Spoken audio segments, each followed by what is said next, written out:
Welcome to our channel text book learning. আজকে আমরা আলোচনা করব ডু এবং ডাজ দিয়ে ইন্টারোগেটিভ সেন্টেন্স বা প্রশ্নবোধক বাক্য। প্রথমে আমরা রুলস বা গঠনের নিয়মটা দেখে নিই। প্রথমে ডু অথবা ডাজ হবে, তারপর সাবজেক্ট, তারপরে ভার্ব, ভার্বের যে মূল ফর্ম, বেস ফর্ম বা V1 যেটা, সেটা হবে। তারপরে যদি অবজেক্ট থাকে অবজেক্ট, এবং তারপরে অবশ্যই জিজ্ঞাসা চিহ্নটা দিতে হবে। এবার আমরা দেখে নিই সাবজেক্ট অনুযায়ী ডু হবে নাকি ডাজ হবে। যদি সাবজেক্ট আই, ইউ, উই, দে বা সাবজেক্ট যদি প্লুরাল নাউনে থাকে তাহলে অবশ্যই ডু দিয়ে শুরু হবে, এবং সাবজেক্ট যদি হি, সি, ইট বা একজনের নাম অথবা সিঙ্গুলার নাউন থাকে তাহলে ডাজ দিয়ে শুরু হবে। এবার আমরা দেখি বাক্যগুলো কিভাবে আছে। তুমি কি চা পছন্দ করো? তাহলে সাবজেক্ট কোনটা? তুমি। তুমি, এই যে ইউ, সুতরাং কি দিয়ে শুরু হবে? আমাদের ডু দিয়ে শুরু হবে, ডু। এইবার সাবজেক্ট ইউ, ডু ইউ। এবার গঠন অনুযায়ী সাবজেক্টের পরে কি হবে? ভার্ব। তাহলে এখানে ভার্ব কোনটা? পছন্দ করা। পছন্দ করার ইংরেজি কি? লাইক। ডু ইউ লাইক, কি আছে object? Tea. Do you like tea, তুমি কি চা পছন্দ করো?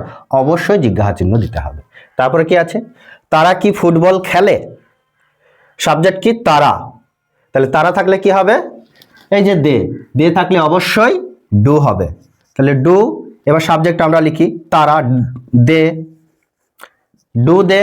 এবার খেলা, ভার্ব, ভার্ব হচ্ছে খেলা, তাই খেলার ইংরেজি আমরা লিখবো ডু দে প্লে। এবার অবজেক্ট যেটা আছে ফুটবল, ফুটবল। এবার শেষে জিজ্ঞাসা চিহ্ন। আর যদি অবজেক্ট থাকতো তাহলে আমরা অবজেক্ট পাশে বসিয়ে দিতাম। তাহলে এখানে আমাদের দেখছি আমাদের কি পর্যাপ্ত সময় আছে? তাহলে আমাদের থাকলে অবশ্যই উই, সাবজেক্ট উই, তাহলে অবশ্যই আমাদের ডু দিয়ে শুরু হবে। এবার হবে নিড, অর্থাৎ ভার্ব নিড, এনাফ টাইম। শেষে অবশ্যই জিজ্ঞাসা চিহ্ন। তারপরে কি আছে? তুমি কি রাতে টিভি দেখো? এখানে সাবজেক্ট হচ্ছে তুমি, অর্থাৎ ইউ, তাহলে ডু দিয়ে শুরু হবে, ডু ইউ সাবজেক্ট। এবার দেখা, ভার্বের ইংরেজি হচ্ছে দেখা বা দেখো। ওয়াচ, ওয়াচ টিভি, কখন? রাতে, অ্যাট নাইট। শেষে অবশ্যই জিজ্ঞাসা চিহ্ন দিতে হবে। এবার কি আছে? সে, সাবজেক্ট হচ্ছে সে, তার ইংরেজি হি বা সি, তাহলে অবশ্যই ডাজ দিয়ে শুরু হবে। তো কি বলছে? সে কি তোমার নাম জানে? অবশ্যই ডাজ হি। এবার জানা ইংরেজি নো, ডাজ হি নো। কার নাম? তোমার নাম, your. Does he know your name, অবশ্যই জিজ্ঞাসা চিহ্ন। তারপর কি আছে? কুকুরটি কি জোরে চিৎকার করে? এখানে কুকুরটি আছে, তাহলে অবশ্যই এটা কোনো নাম, তাহলে অবশ্যই আমরা বুঝতে পারছি যে ডাজ দিয়ে শুরু হবে, ডাজ, ডাজ কুকুরটি। এবার সাবজেক্ট কুকুরটি, ডাজ দা ডগ।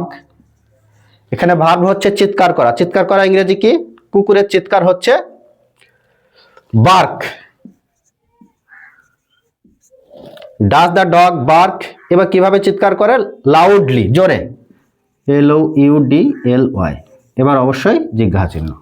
তারপর কি আছে? বাসটি কি এয়ারপোর্টে যাবে? সাবজেক্ট হচ্ছে বাস, তাহলে নিশ্চয়ই কোনো নাম বোঝাচ্ছে, সিঙ্গুলার, তাহলে অবশ্যই ডাজ দিয়ে শুরু করতে হবে। তাহলে আমরা কি বলতে পারি? ডাজ দা বাস।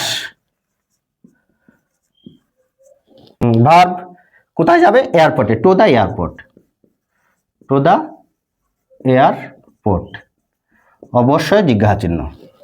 তাহলে আমরা দেখলাম যে ডু এবং ডাজ দিয়ে ইন্টারোগেটিভ সেন্টেন্স কিভাবে গঠন করতে হয়। Thanks for watching. দেখা হবে আবারও কোনো পরবর্তী ভিডিওতে।